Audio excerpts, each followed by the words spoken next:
Good morning. Is the screen visible? Please type your answer if it is visible.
Not right now with the class.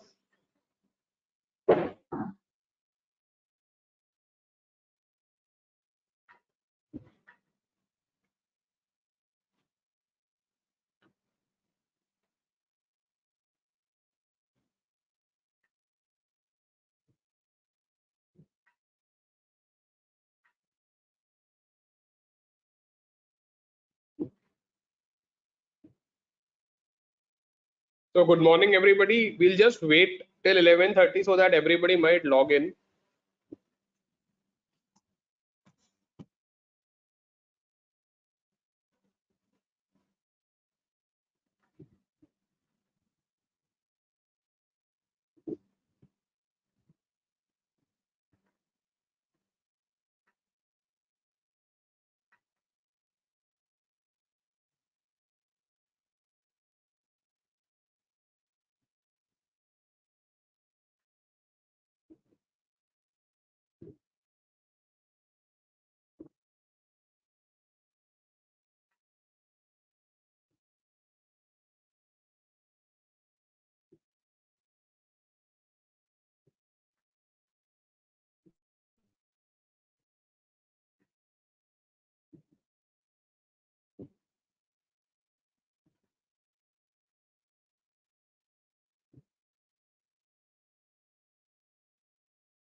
Sign in.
So can I begin now?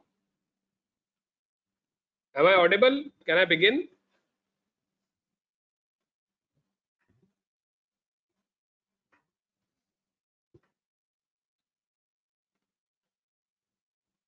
So this class is on basically approach to case of cirrhosis, portal hypertension, hepatic incap, ascites, and its complication. The first 10 slides would just give you an overview. I will skip the theoretical part and come to the practical part and what is expected out of you people when you present a case in your final year exam, right? Your questions can come in the question box as usual. How many of you actually think presenting a case would be suitable at this point of time? Please write in the question box.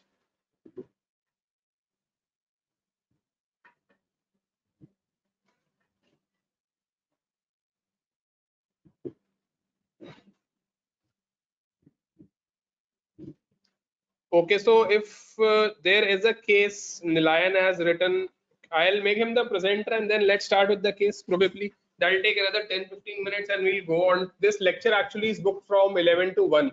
So we might have to book a slot later on sometime in the evening if you want to continue. Nilayan, how long is your case going to take?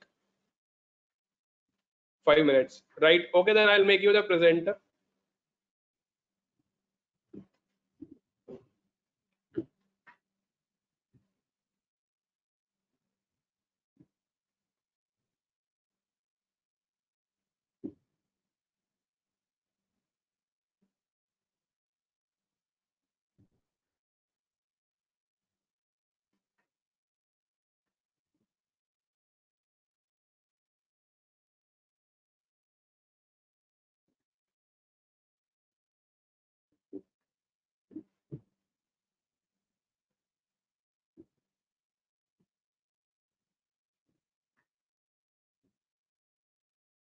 Nilayan, Good can you morning, please sir. switch on? Good morning. Do you have slides made? Sir, I was actually reading up a case yesterday, sir. I don't have a slide right now, sir, but I can look it up in the next 5 minutes if I have one, and I can present that way, sir. But it will take for me Okay, 5 minutes, sir. that's all right. Uh, Can everybody hear Nilayan also along with me?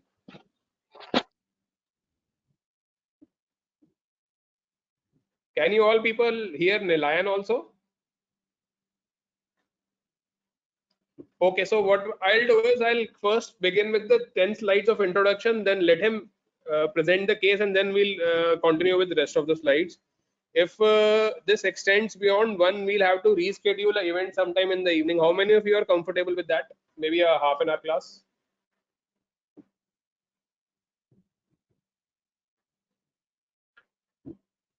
Okay, right, fine. Okay, I'll first begin. Meanwhile, Nilan, you're requested to please compile your case in another 10 minutes. I'll start now. yes, sir.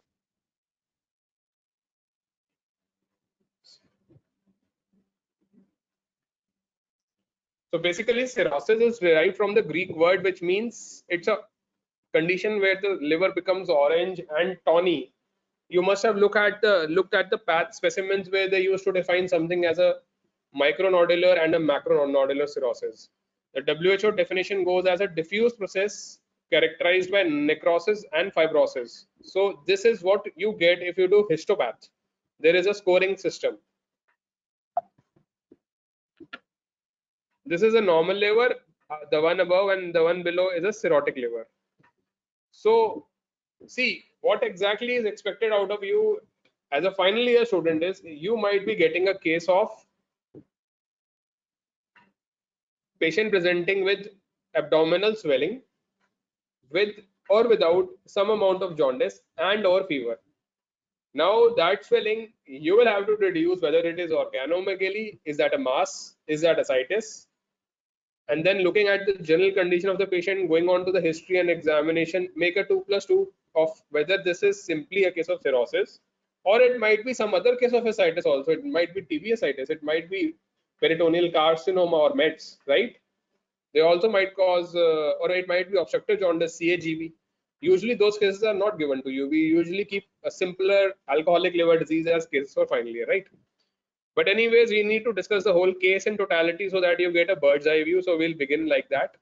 So causes of liver cirrhosis, all of us know, most commonly hepatitis B, C, D. Then toxins, alcohol is very important. You need to calculate the dose in grams per day, weight wise. So you need to consider the amount of alcohol in vodka separately, beer separately, Indian made foreign liquor separately. And next is some cholestatic liver diseases, PBC, PSC, they may go on to becoming CLD. Autoimmune hepatitis in females is very important. Rather, also males, we are getting cases. Vascular disorders, now what happens is in prolonged CHF, the liver shrinks due to backflow. That is called as cardiac cirrhosis. Then you must know what is Budd-Chiari, acute and subacute and chronic presentation of Budd-Chiari, where there's a thrombus or a web in the inferior vena cava. That might mimic CLD. That is not actually CLD. That is not cirrhosis. It might be CLD, it might not be cirrhosis per se. It is not parenchymal cirrhosis. It is due to backflow from the vascular channels. Then there might be obstruction at the level of portal vein or up to the spleen. That is considered in veno-occlusive diseases. So when we call as portal vein obstruction or thrombus and EHPBO, and there's another entity which we will discuss at the end called as NCPF. Those are covered in, I'll just use a pointer. Oh, I changed the presenter. So those are covered in veno-occlusive disorders. Then obviously you all have heard about Wilson's, HH, alpha-1 antitrypsin, NASH, and finally, if nothing is known, it is cryptogenic. I won't go into the pathology. It will be then seem to be a normal lecture. Just look at this. This is a biopsy specimen. This is the nodule and see fibrosis all around. The distorted architecture. There's a special stain. It becomes quite, the fibrosis is all getting stained. You don't need a histopath. See, this is a normal hepatic sinusoid. What is happening is these are the stellate cells or the Ito cells which you know. At that, this is a normal sinusoid, and just look at the next picture. What is going to happen in microvascular cirrhosis? There is activation of the stellate cell, the collagen spaces. This is a stellate cell's foot processes. Then there is all collagen, these fibers. There is a contraction of the space of sinusoid and the defenestration of sinusoid. So what happens is there would be lymphatic leakage, which would now lead to complications like portal hypertension due to cirrhosis, fibrosis, and then leakage would cause ascites. Now, there is a patient who has early on chronic liver disease. The next stage comes, which is called as compensated cirrhosis. Let's say after drinking for 8 years endlessly, the patient now starts developing cirrhosis at a histological level. Just give me a moment. Hello? Hello?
The patient comes to you with 8-10 years of both voice and audio are clear na, right now. Slides are visible. Okay. So the patient will come with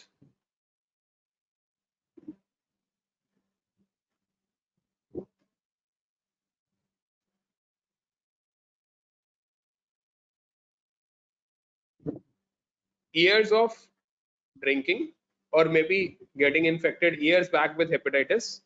and at a moment the patient comes to you just with some features. The patient does not have either of these features, varicose hemorrhage or ascites or NCAF or jaundice, that has not developed yet. But maybe you're getting a USG done incidentally for some other reason and the liver starts showing cirrhosis. That is the stage when the wedge hepatic pressures are at a compensated stage. So it is called as compensated cirrhosis. Next comes the development of complications. Do remember, this is the turning point in any CLD's life. So once the complications, varicose hemorrhage, ascites, NCAF, jaundice, they come in, the patient goes into decompensation. And maybe after a few years, it leads on to death if it is not properly treated. So what would be the clinical features? Obviously, there might be hepatomegaly in the earlier stages. And once it becomes cirrhotic, the liver span shrinks down. So there might be jaundice. There might be ascites. There might be spider telangiectasias, palmar edema. Sometimes cyanosis if there is a hepatopulmonary shunt. There might be endocrine changes like loss of libido, hair loss, gynecomastia, testicular atrophy in men, impotence, breast atrophy, irregular menses, amenorrhea in females. Then hemorrhagic tendencies, bruises, purpura, epistaxis, menorrhagia. Portal hypertension might develop. And the signs of portal hypertension, if clinically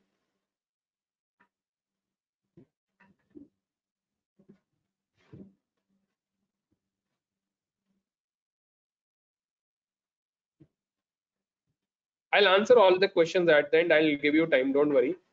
Clinically, what is portal hypertension? Portal hypertension is denoted by either splenomegaly or complications thereto or development of collateral vessels, of which the most important is varices. So if a patient has history of upper GI bleed, you can be very sure that this patient must be having portal hypertension. Then next, hepatic NCAF.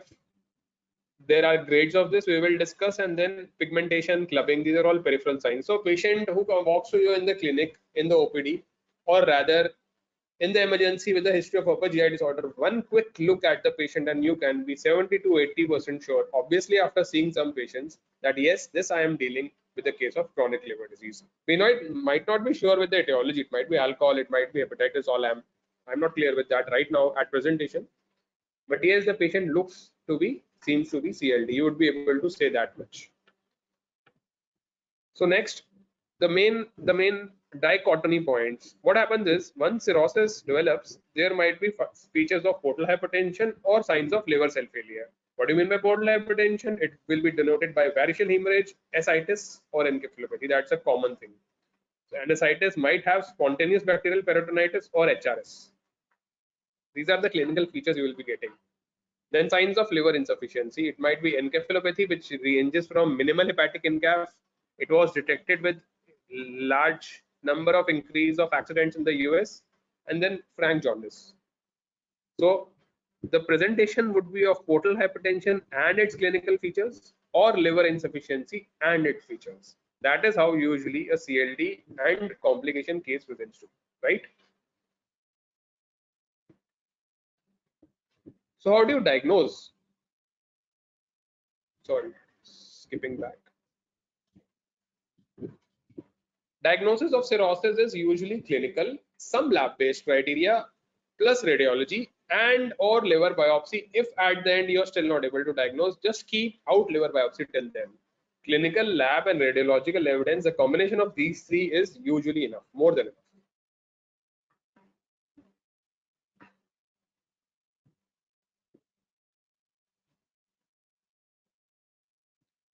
So when are you suspecting? Let's say a patient comes to you with a history of alcohol drinking, abuse. So he says, doctor साहब मेरी liver की रिपोर्टें भी खराब आ रही हैं काफी time से. On physical examination you find stigmata of CLD, the ones I discussed before. You have a palpable left lobe of the liver, small liver span, might be bit of splenomegaly, and then signs of decompensation, jaundice, ascites, asterixis. You can be pretty much sure. This was a clinical criteria I was telling about, right? Lab criteria: a low albumin, less than 3.5 also. Less than 3.8, you need to start suspecting a deranged INR or a high pill. I am just talking about the theory part right now. Once we take the case, then we'll discuss the clinical session. A low platelet count, which should always alert you. And the AST ALT ratio of more than 1 is suggestive. More than 2 is quite definitive of alcoholic. This is just an ultrasound representation. You will not be shown ultrasounds. This for once you become interns, the final learning is about that. It's not always about passing MBBS. So just have a look. This is the transducer site. This is the depth. I'll use another pen.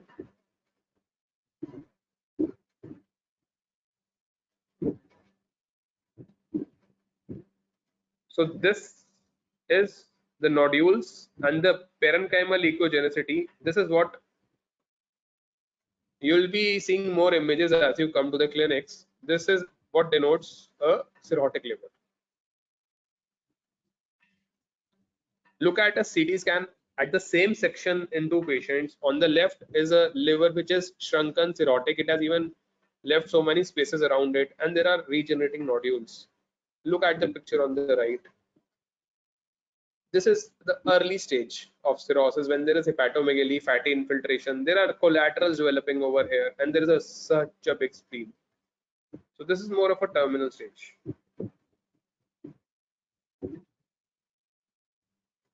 So now this is what I was referring to. Please take a screenshot if you want to. This is when you are suspecting a patient with chronic liver disease and any of the following: varices, ascites, or hepatic incaph. You can be pretty sure liver biopsy not necessary for the diagnosis of cirrhosis. Clinical history examination will lead to your diagnosis. Now, if these are absent, then you go on to finding hepatomegaly or splenomegaly or shrunken liver span or stigmata of chronic liver disease, along with markers of impaired hepatic function, synthetic function, or thrombocytopenia. Now, again, if these are yes, you don't require a biopsy. No, radiological evidence. Look for a USG or a CT with a small liver, intra-abdominal collaterals. Clinically, there is ascites, splenomegaly, or a shift to splenomegaly and maybe a marrow hypo-response, hypoproliferative marrow. If yes, again no need. If no, that is the only indication. Even if after so much of non-invasive investigations you can't prove that to be cirrhosis, then you need a biopsy. Otherwise, you don't require a biopsy. So somebody asks you, "Bacha, ye batao, do you need a biopsy to prove CLD?" No, not in the common scenario. We do it clinically, radiologically, and with the help of biochemistry. Now, what is the specific? Does it have a specific treatment? See, the treatment is of the complications. Obviously the ultimate treatment is liver transplantation, but all of us know it might cost anywhere between 25 to 40 lakhs in the private setup. It's not being done in the government setup. You need a donor, and the success rate is still 60%. So there is no specific treatment once it develops. However, you can treat the complications. Like if there is, let's say, Wilson's, then chelating agents, hemochromatosis. Then in established cirrhosis, you treat the complications. You treat ascites, you treat SVP, you treat varices, you treat NCAF, and all the endocrine and other bone disorders. Then you always screen for hepatocellular carcinoma. The screening protocol is a USG plus a alpha fetoprotein every 6 months. Finally, there is liver transplantation. You should always counsel the patient for that. Maybe they have some resources sometime. Oh, ye na kahe ki doctor saab ne bataya nahi, that was an option. And then maintenance of nutrition is very important. Liver is the organ. Once that is affected, your nutrition goes down like anything. Like anything, there might be disproportionate patient mota जरूर लगता है ascites के कारण, लेकिन all the limbs, everything, they are all lost. There is cachexia all over. Otherwise, the patient is so malnourished, it looks like more of a cancer cachexia. It is that comparable. Now, child book classification, I'll not discuss right now, but just remember these things: NCAF, bilirubin, albumin, prothrombin, and ascites into 1, 2, and 3. These are criteria CTP for liver transplantation and grading of severity. These are asked to you as MCQs anywhere, maybe in final exam, maybe in NEET, wherever you go, maybe USMLE. This is a very important table. I'm not discussing this right now. Then again, MELD score and PELD score. MELD is for pre-transplant prioritization, and similarly for pediatrics, there's a PELD score, PELD. Now, can we present the case and discuss the rest of the complications after that? Are you ready with the case? Sir, so I managed to find the case of the net, sir. Yeah. But it doesn't have my name, so there might be a few inaccuracies. I couldn't edit it because See, it's okay it was if only you don't have downloaded. the slide. That's pretty okay. Is your audio audible to everybody? So it's okay, sir. I can present the slide, sir, but it just would have few inaccuracies, sir. I couldn't edit it because it was in PDF form. Should I make you the presenter then? So it's okay, sir. I'll present it. So just a minute.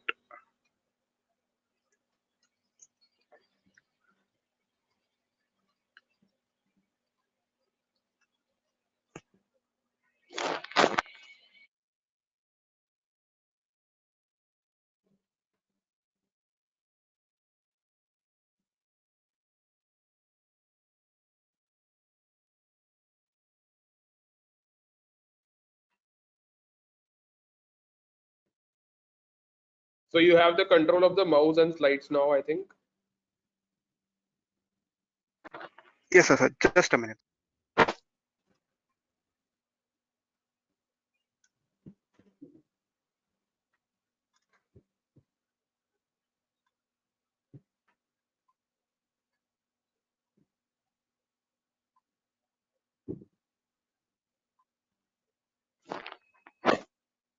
Yes.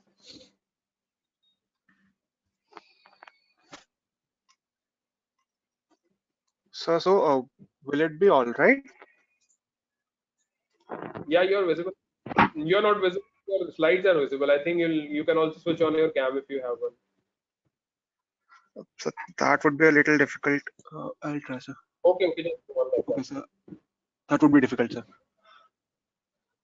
Okay, so I'm presenting the case of a 55-year-old gentleman uh, who's a farmer by occupation, uh, and he's from Bhola. Uh, so he presented to us with chief complaints of generalized abdominal swelling with discomfort for 2 months and scanty micturition with constipation for 1 month. So just pause at this. See, Yes, sir. when go back to the last slide. The aim of a case discussion anywhere is that the case should be tailored to your the history and examination should be tailored to what case you are taking, right? You will be getting a case in 45 minutes to take the case, and at the end of 50 minutes a call come in. So let, as Dr. Sandeep has also discussed yesterday, a case of valvular heart disease or maybe a neurology case I took last time or a EHPVO case this time, the pertinent flags which should stand out from maybe the right from the particulars to the history to the general physical examination to the systemic examination, it all sums up to, let's say, the final diagnosis. The investigations are just for confirming. Am I clear with the pattern? So in the particulars Yes, of sir. the patient, I don't think there is anything which other than the occupation which might tell you the cause for. If had he been a phlebotomist, you understand, or he been a maybe a someone working with endoscopies, they're more exposed to hepatitis viruses. So in this case, he's a farmer, right? So what are the red flags that should be highlighted in every slide? Next, go on to the next slide. Yes, sir. Chief complaints. Usually, this is a I think good presentation. Generalized abdominal swelling with discomfort. Just make it important. It's not pain and discomfort. It is just discomfort, and there is no local or systemic signs of inflammation like raised temperature or fever. And then again, he's presenting of with scanty micturition and constipation for 1 month. So just two major complaints, which will tell you what the thing is about. Right. Next. Uh, so the patient was apparently well 2 months back when he started suffering from generalized gradual abdominal swelling, which has been progressively increasing over the last 15 days. The swelling is associated with an epigastric discomfort with sense of heaviness. The patient also complained of scanty micturition, constipation, loss of appetite, malaise, and generalized weakness for 1 month. On questioning, he said that he had an altered sleep pattern for 15 days and loss of libido for some duration. Uh, uh, Just pause for a moment. This. yes, sir.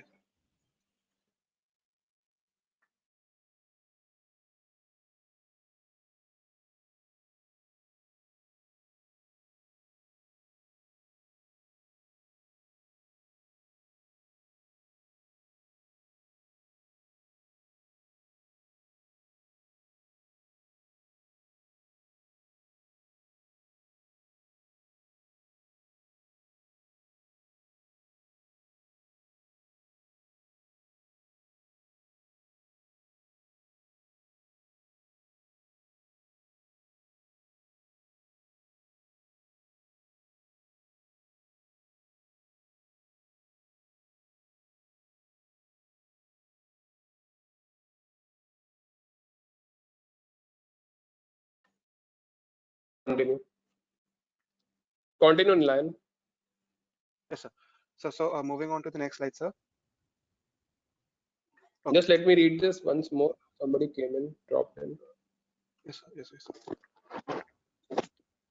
So the patient was well 2 months back, suffering from generalized abdominal swelling for the last 15 days, epigastric discomfort, scanty menstruation, constipation, weakness. Sleep rhythm disorder is also there, it's very important, and 15 days loss of libido for some duration. Right. Okay, next. Sir, just a query here, sir.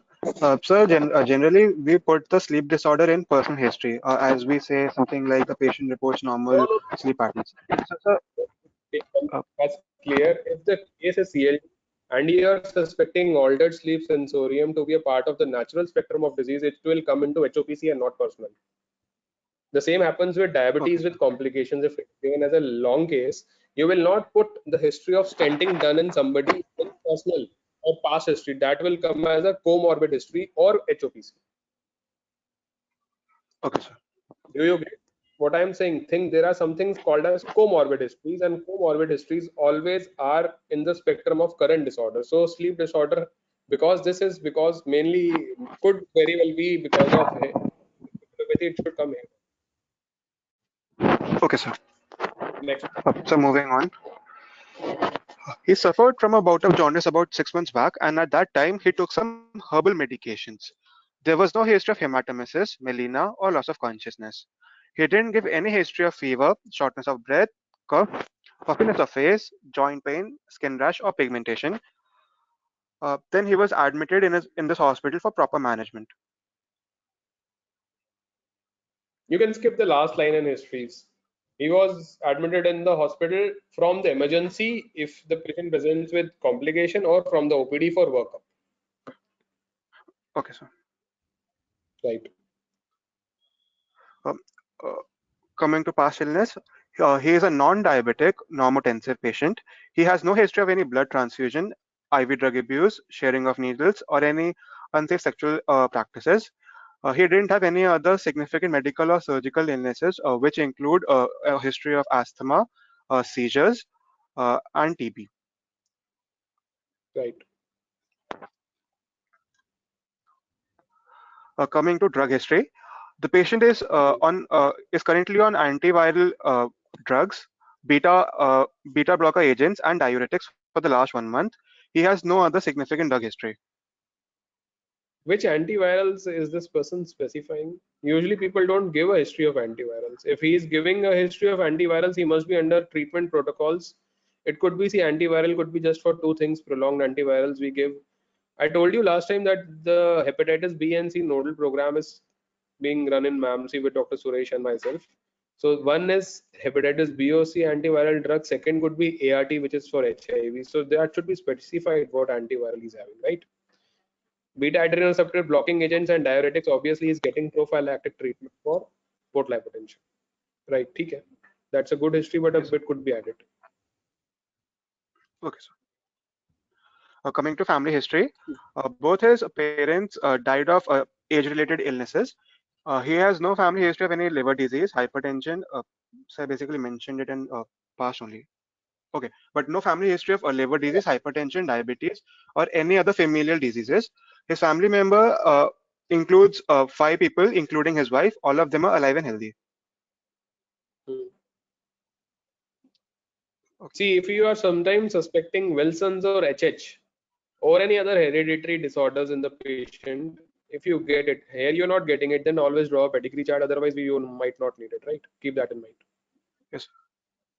Okay, sir. Oh, So next. pedigree chart. Do we have to track till 4 generations, sir? No, 2 or 3, 3 are enough. Okay, sir. Coming to personal history, the patient is non-smoker, non-alcoholic, but is habituated to betel leaves and betel nut chewing for about 20 years. Okay. Socioeconomic history, the patient is a farmer by occupation and belongs to lower middle class by modified Kuppuswamy scale. Just hold on, Nilayan, for a moment once again. Yes, sir. Yes, sir. Yes, sir. Yes, sir. Yes, sir.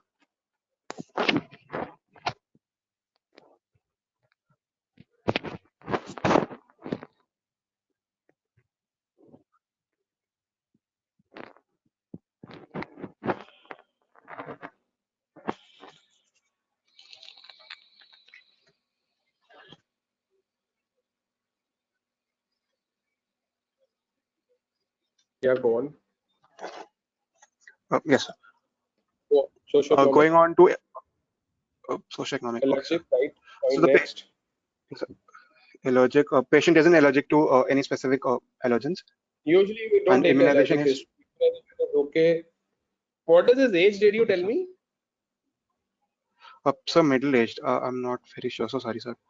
So 55-year middle-aged old. में usually we tend to take 55 years. He's going on to end of middle age now. You don't usually take immunization history, but yes, history for vaccination of hepatitis B and C in healthcare workers or high risk contacts is taken. So that is also one thing which needs to be considered. Adult immunization is a concept which is very alien to India. But if you are presenting a case, let's say for USMLE, this should also be there in steps. This might be Sir, there. uh, Your previous but exam, not in yeah, like, professional exams. no, you can take it, but then again, they will ask you since when did hepatitis B vaccine begin? You should be ready with the answers. Since when did hepatitis C vaccination begin? Since when did screening the blood for hepatitis B and C begin? These are all questions you should be ready with. You should be intelligent Okay, sir. enough to put those things in the history where you have answers. Okay, sir. Next. You put it in the history and then read about this. This will give you extra points. Yes, So sir. that ends the history. Coming. Yes, Just sir. So wait, no just negatives wait. apparently. Hey, it's not about negative. Much of negative also it doesn't really matter in a hepatic case. But what I wanted was you should have taken a history of at least alcohol. Oh, right. If he's on So I think antivirals, I that's all mentioned. right. Alcohol is So there, is not non-alcoholic, sir. there. The So non-alcoholic, fine. non-alcoholic. Okay, next. Yes, sir. Even it's just a general point that even if he's on antivirals, it's not necessary that there might be not coexistence of two disorders. See, alcoholic liver disease with the backdrop of hepatitis B or NAFLD/diabetes with a backdrop of hepatitis B very common. You get overlap of two disorders. Right, next go on to the examination. Yes, sir. So the patient was examined the patient was alert, conscious, and was examined in valid condition, sir. On examination, wait a second. On examination, the patient looked ill. The face was pinched and the eyes were sunken. The temporal fossa was hollowed, and the overall face looked shallow and dry, sir. The patient was undernourished, uh, and sir, there was a mild pallor, no mild icterus, no clubbing, no cyanosis, and the patient had bilateral pitting edema on the extremities. Where do you look for is jaundice in such patients? Sir, I would look at sir. One would be palpable conjunctiva, sir, but we can also Hmm. look at soft palate, maybe soft palate, sir. What Palms, conjunctiva did you? What conjunctiva? uh, Palpebral palpable. or bulbar? Sorry, sir. I'm Sorry, sir. talking about jaundice, not anemia. Sorry, sir. Yes, sir. The palpable conjunctiva, we basically look for pallor, and sir, bulbar, we look for icterus, sir. That's because the scleral tissue has elastin, which has a high affinity for these bilirubin. It is very, you have a white background to check yellowishness against. Yes, sir. Yes, sir. Next.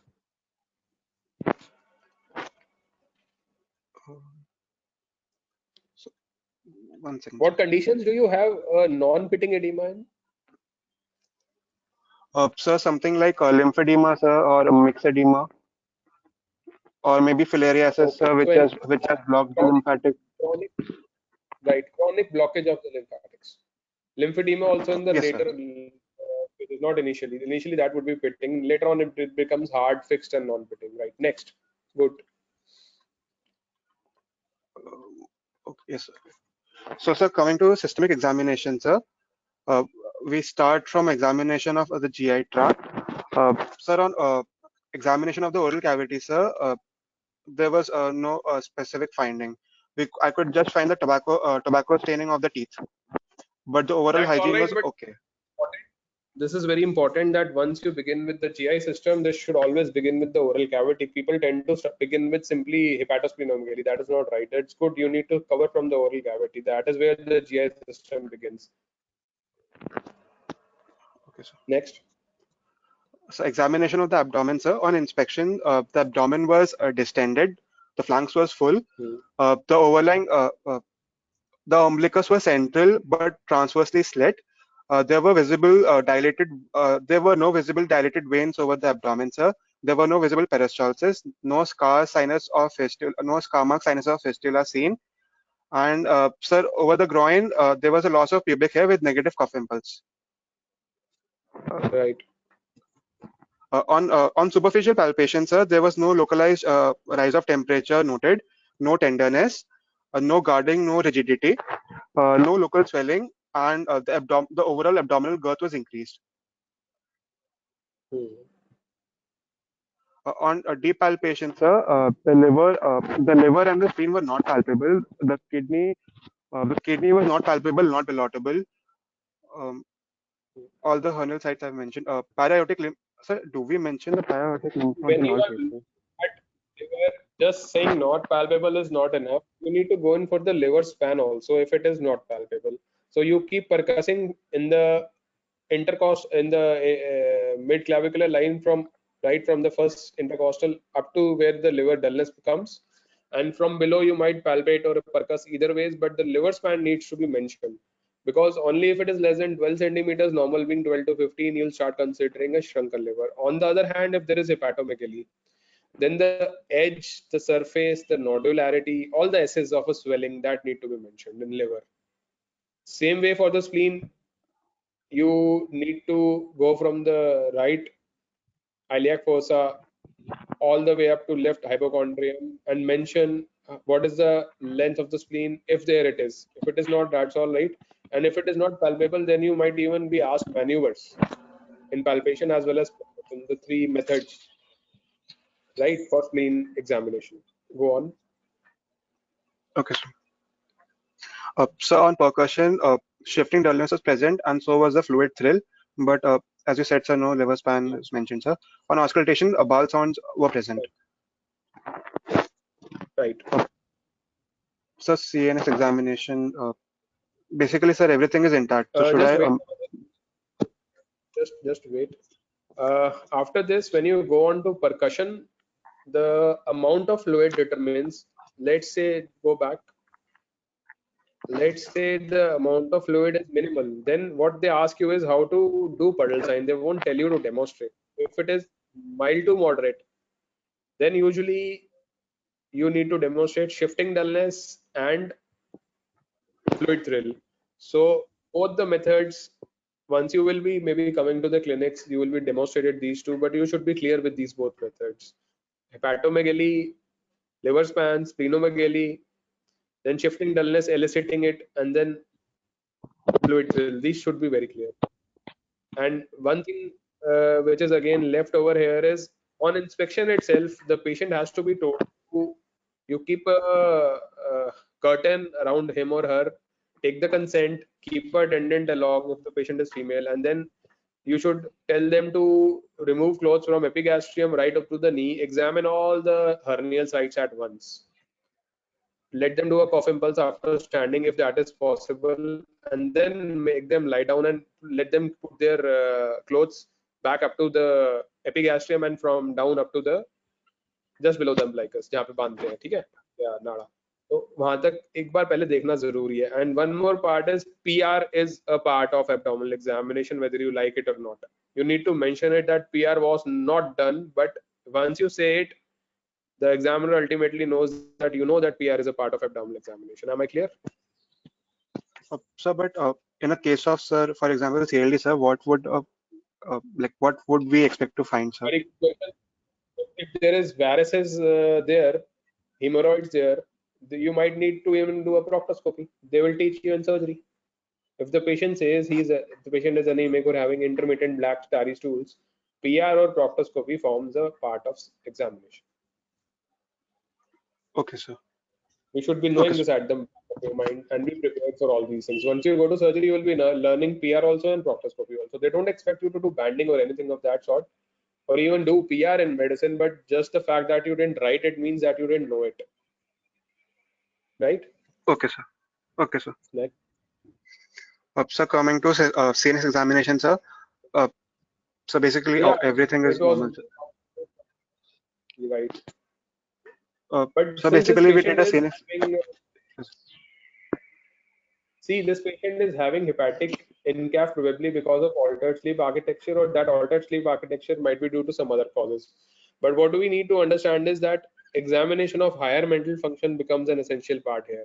Motor, sensory, and all those things might not be necessary, but higher mental functions.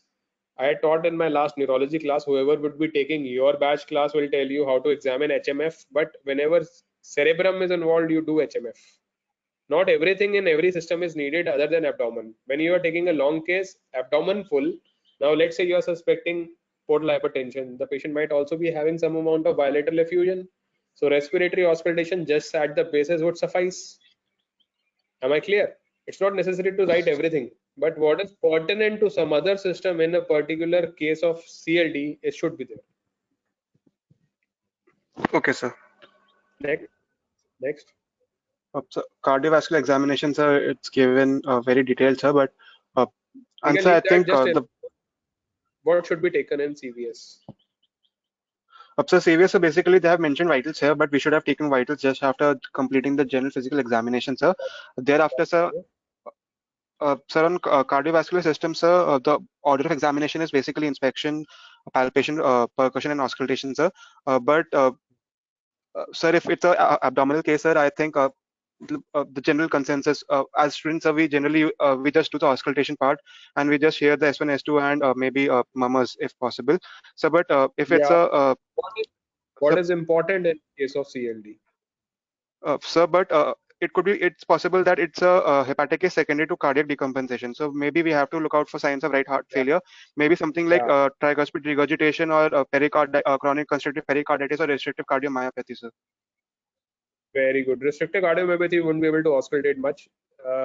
Yes, S3, S4, a gallop rhythm, these sort of things. Then again, as you told, TR, organic hypertensive TR ka murmur, if it is there, that will signify increased right heart pressure. So good. Next.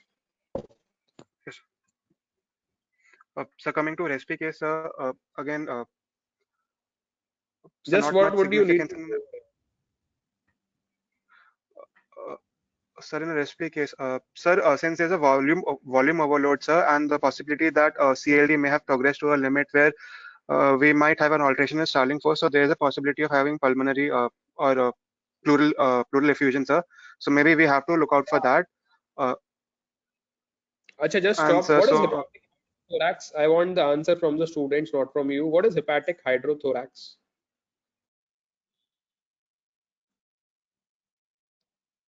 Question answers. Am I audible? No answers are coming. What is hepatic hydrothorax?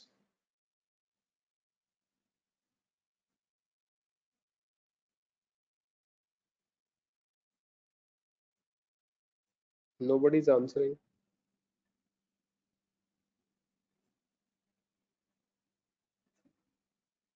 Right pleural effusion due to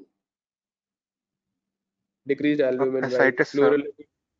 I'm just looking at the answers. In CLD cases, ascites goes into pleural cavity through diaphragmatic holes. That is what I was trying to tell you. There might be minimal effusion on both the sides or a massive effusion on one side. So if you are suspecting a massive hepatic hydrothorax, usually you don't put in a chest tube, right? The answer to massive hepatic hydrothorax is TIPS and liver transplantation. Just remember this point. Rest of examination, all right. Next. Yes, sir. Sir, so this is basically the summary, sir. Mr. Abdul Kalam, a 55-year-old gentleman, farmer by occupation, normotensive, non-diabetic, non-smoker, and non-alcoholic, hailing from Bola, presented to us with generalized abdominal distension for 2 months and scanty micturition and constipation, complaining of disordered sleep rhythm, loss of libido, and suffering from a bout of jaundice about 6 months back, with no history of any blood transfusion, IV drug abuse, or any unsafe sexual practices, no family history of any liver disease, no immunization history of with Hep B vaccine, uh, but currently on some antiviral drug regimen, beta blockers and diuretics for 1 month. Uh, on examination, the patient was mildly anemic, mildly icteric. Okay, so I think I missed a finding of leukonychia, sir. I'm so sorry. In the general You physical missed. examination, sir, I missed. So finding of leukonychia. Sir, I think it's Terry Isnell in That's CLD. okay. Next. Okay. Okay. With no stigmata of any hepatic encephalopathy such as flapping tremors or such as flapping tremors, oriented to time, place, and person, slight tendency of forgetfulness. The abdomen was distended but soft and non-tender, uh, with some superficial, with some engorged veins. No palpable organomegaly, that is hepatic or sphenoorganomegaly, with positive shifting dullness and fluid thrill. Examination of other systems were normal. Okay. So thereafter it goes on. The presentation goes on. Oh, something like Okay. this. So the provisional diagnosis he is keeping is, please sum up. Uh, so provisional diagnosis was made of decompensated chronic liver disease. So because the patient admits to a history of antivirals, which we suspect is probably for the hepatitis C. So we know it's a chronic liver disease going on for a long time. There was also a bout of jaundice about 6 months back. So the 6 months period is essential to call it a chronic liver disease. It's decompensated, so because we have acute symptoms right now, and it's grade 1 hepatic Let's call it encephalopathy. compensated chronic liver disease with grade 1 hepatic encaph with Yes, sir. no portal hypertension. What were your findings on Uh, examination for ascites? so ascites was positive. So we had shifting dullness and we had fluid thrills. So what you need to mention over here is decompensated CLD with grade 1 hepatic encaph with portal hypertension with ascites, right? And Okay, sir. in brackets you will write to rule out SBP. Do you Okay, get sir. me? The complete diagnosis is what is the structural problem, what are the complications, and what is the further etiology and or plan, right? Decompensated CLD, grade 1 hepatic encaph with portal hypertension with ascites, bracket में to rule out SBP. Had there been history of upper GI bleeding, that also comes, and agar if there is some other complication, that also comes here. That makes your diagnosis. Next.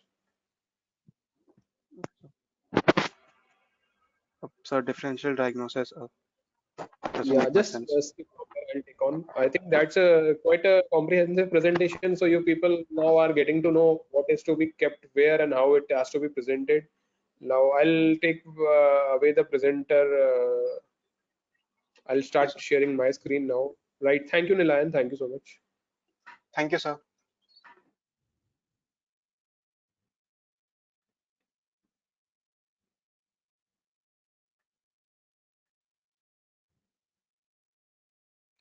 So is my screen visible now?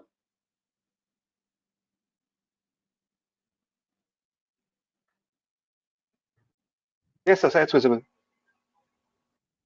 And audio also, right? Yes, sir. Yes, sir. So where were we? We were at. So I think I'll just discuss the theoretical portions of portal hypertension fast now. See, when we say that a patient is having portal hypertension, we'll carry on from this so that we cover the practical aspects of the theoretical part. Definition wise, you need to know the normal pressures, the portal hypertension definition, and when you call it portal hypertension. So what we do is usually we go in for a ultrasound liver and we check the portal vein diameters, and also we add Doppler to it so that we see the flows. Anything more than 12 to 13 mm of diameter is portal hypertension. We usually don't go in for wedged hepatic pressures until the patient needs cath for some other reason, right? So what is the main aim is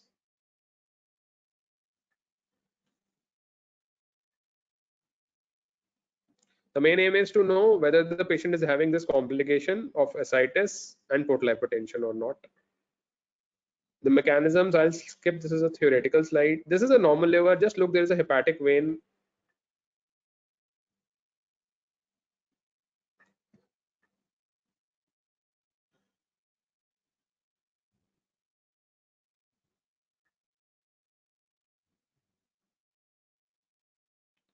This is the portion of the hepatic vein.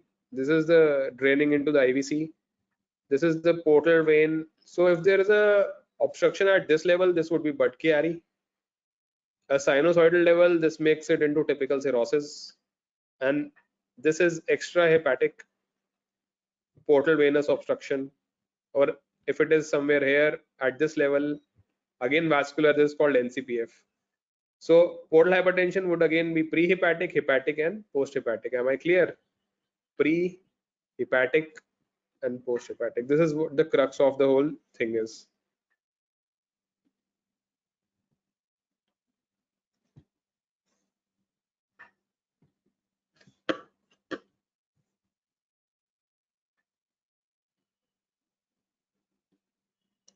In a cirrhotic liver, see what is happening is there's a distorted architecture over here. The portal vein is expanding. That is what we are visualizing on the ultrasound.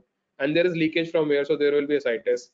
Due to back pressure, again, there is splenomegaly. Look at the size of spleen, that is enlarging. And now again, back pressure here, this is the esophagus.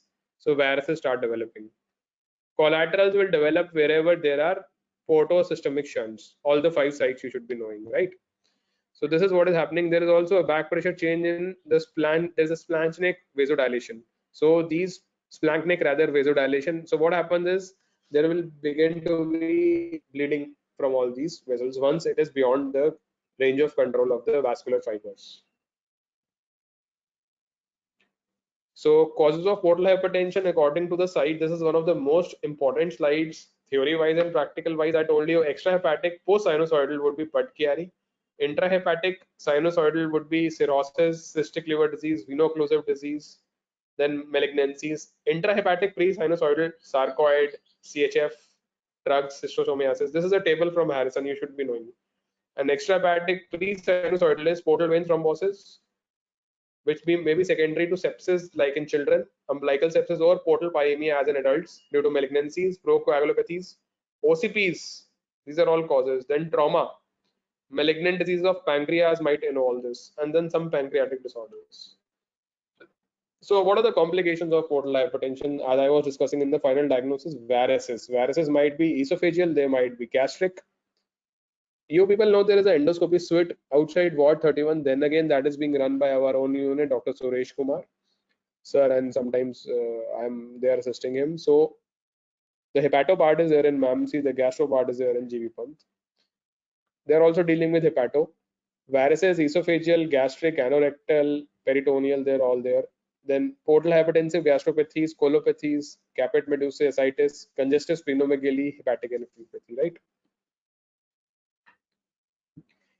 So now this is an endoscopic look at varices. You might sometimes be in the later parts of your practice looking at what varices are like. This is an esophagus view. Once you're going in, see these varices, these columns and pillars, they are so visible. But this is grade 1, and this is after what happens after, let's say, 10 years. Look at the varices, such dilated varices which might even obstruct the lumen, right?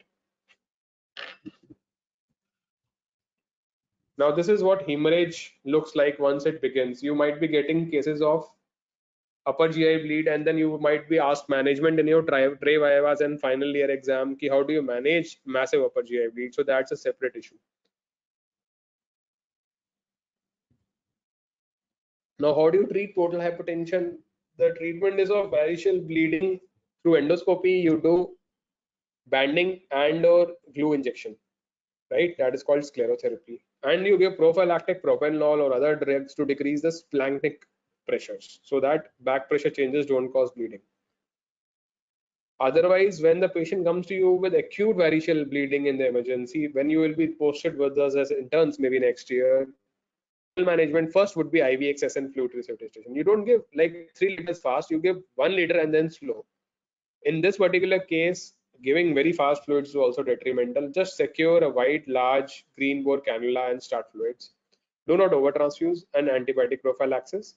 Similarly, specific therapies, we have octreotide available in the hospital. That is a treatment you start with a 15 micrograms and 5 microgram per hour.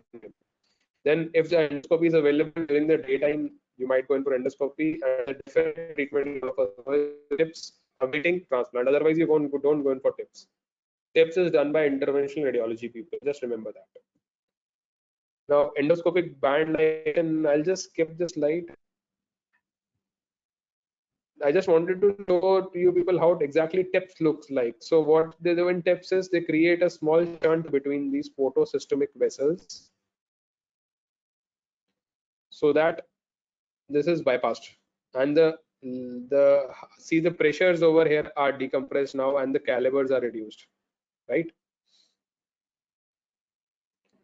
So what is the management of uncomplicated ascites? Whenever you are facing ascites, the first thing your PG would be ordering you would be, or the SR, to do a diagnostic tap. If it is massive enough, causing respiratory embarrassment, they might even tell you to do a therapeutic tap, otherwise a diagnostic tap. You send that for, the question has come is surgical shunting is last resort. Surgical shunting is a last resort, yes. Definition wise, ascites responsive to diuretics and absence of infection and renal dysfunction. See, when the patient is having ascites, you should be ruling out other causes, concomitant causes. In our case, we didn't discuss the patient might, the history which Nilayan took, there was also a history of scanty micturition. So he might be having concomitant hepatorenal syndrome. We will discuss that in the diagnostic criteria. He might be having pre-renal AKI or HRS, either of the two. HRS is of two types. So chronic one fits into HRS2.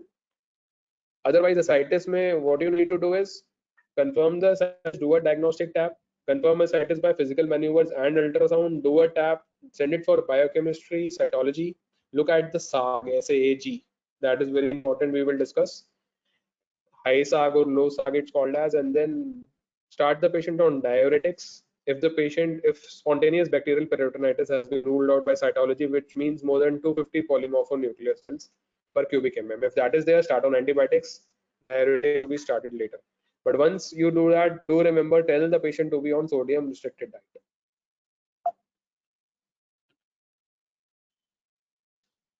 So a combination of spironolactone and furosemide is, this ratio is always there, 20 to 50, so that potassium balance is maintained. Then increase diuretics and titrate the weight loss of the patient. See, you need to monitor the patient on ascites. It's just not that कि आपने lazilactone start कर दिया and जाओ, right? It has just effects like acute kidney injury, also hyponatremia, hyperkalemia, NCAF.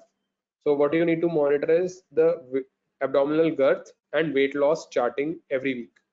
Am I clear with this? Patient on ascites, having ascites on diuretic therapy. There are endpoints to titrate. ये नहीं दवाई लिखा भेज दिया patient को. Then comes the diagnosis of SBP. What would the patient present to you with? Patient might have unexplained NCAF or a renal dysfunction. Our patient, which he discussed, had both. So NCAF might be precipitated by spontaneous bacterial peritonitis, and also acute renal dysfunction might occur. So that is why I was telling you that I went back to ascites again. That might have been a indicator of the patient developing spontaneous bacterial peritonitis. And diagnosis, I discussed the counts of more than 250. Now, what is the treatment? Usually you begin with IV cefotaxime. Avoid aminoglycosides in the wards. We begin with ceftriaxone. Cefotaxime available, we give that at least for 5 days, and then we switch to oral therapy for 10 to 14 days. And also you re-evaluate the ascites by a fresh tap and see whether the cell count has decreased or not. Hepatic NCAF is one more thing which we should discuss. See, there are grades of hepatic NCAF. Just remember 1, 2, 3, and 4, and just see the table. Asterixis begins from 2 and coma comes into 4. Just remember this. The highlights of NCAF, the grades of NCAF.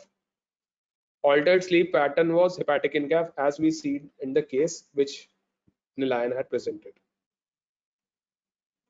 This is the stages: confusion, drowsiness, somnolence, and then coma. Now, if the patient comes to you in NCAF, obviously it will be a medical emergency and you usually don't get a ICU bed. So what you do is begin the treatment in the ward itself. So first is secure the airway, let him not aspirate. Take a good clinical finding and history. Ammonia levels, do remember, this is not very diagnostic. You might get some help in follow-up, but at immediately outset, you say कि हम urea ammonia levels करा लेते हैं, अगर raised है तो NCAF है, नहीं तो maybe he's having meningitis or something else. No, it's not like that. And it's not even necessary. We don't have it as a test over here. RML is doing it. We don't have a serum ammonia level test being done. For this, if the patient is not altered, then a number correction test and a EEG might help you. Otherwise, it's all a clinical diagnosis. So how is it precipitated? Some drugs might precipitate it, like diuretics, decreased plasma volume, too much of protein intake, then a GI bleeding. A TIPS also might precipitate because of shunting. Concomitant infections, the infections might be systemic, the infections might be SVP. So these are all factors which tend to see, the more grade of NCAP the patient has, the more is the risk of mortality. Ascites is all right. GI bleeding might be controlled, although that is also an emergency. But once the patient goes into NCAP or coma, it becomes very difficult to pull him back. Patients come back out of coma, grade 4 NCAP also, but if diagnosed and treated on time. Do remember this. Now, pathogenesis, all of us know the bacterial overload and then shunting of NH3, failure to metabolize, and then the GABA receptors overactivation. So the patient goes into coma. This was a video, I think it's not playing. How you demonstrate asterixis is keep your hand outstretched. The palm should be at a 90-degree angle and sustain this contraction for some time. If there is a flap going down again and again, this is what is called as asterixis.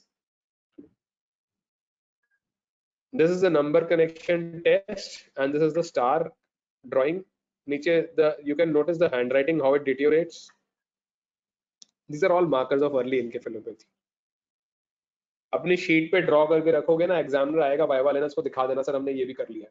Then treatment of hepatic NCAP is treat the precipitating factor. If the person has infection, treat that. Person had GI hemorrhage, get that treated from the gastroenterologist unit or the endoscopy suite. Patient is into prerenal azotemia, control that with fluids. If the patient has sedative, stop that.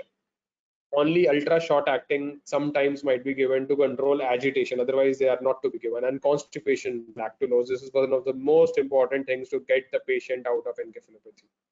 Protein restriction might be done short time.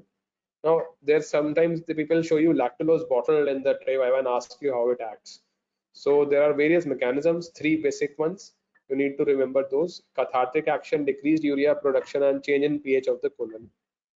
Right? So I'll just skip this one, summary slide. Do people have any questions now? You understand how the case might present to you in OPD basis, and you understand how the case might present to you in a ward scenario. The case presentation, a prototype has been done. What is to be taken systemically, that also has been done.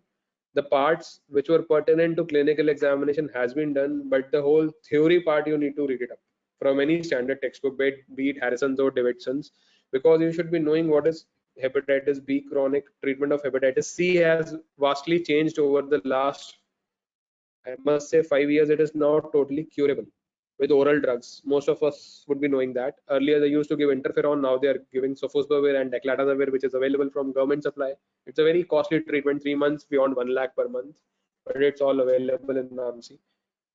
Then after hepatitis, the detection of Wilson's, the detection of HH, the detection of autoimmune hepatitis, the diagnostic criteria is gross, right? Then comes ELD and knowing a bit about hepatocellular carcinoma, and finally liver transplantation, just theory part of it. This will complete your case presentation in totality. I think this is one of the simpler cases you get in final year exam. So I think I can end the class right now. You might send your questions later on through the app. We'll try to answer whichever are possible. Thank you for attending, everybody. I'll be logging out. Thank you. Thank you, sir. Bye.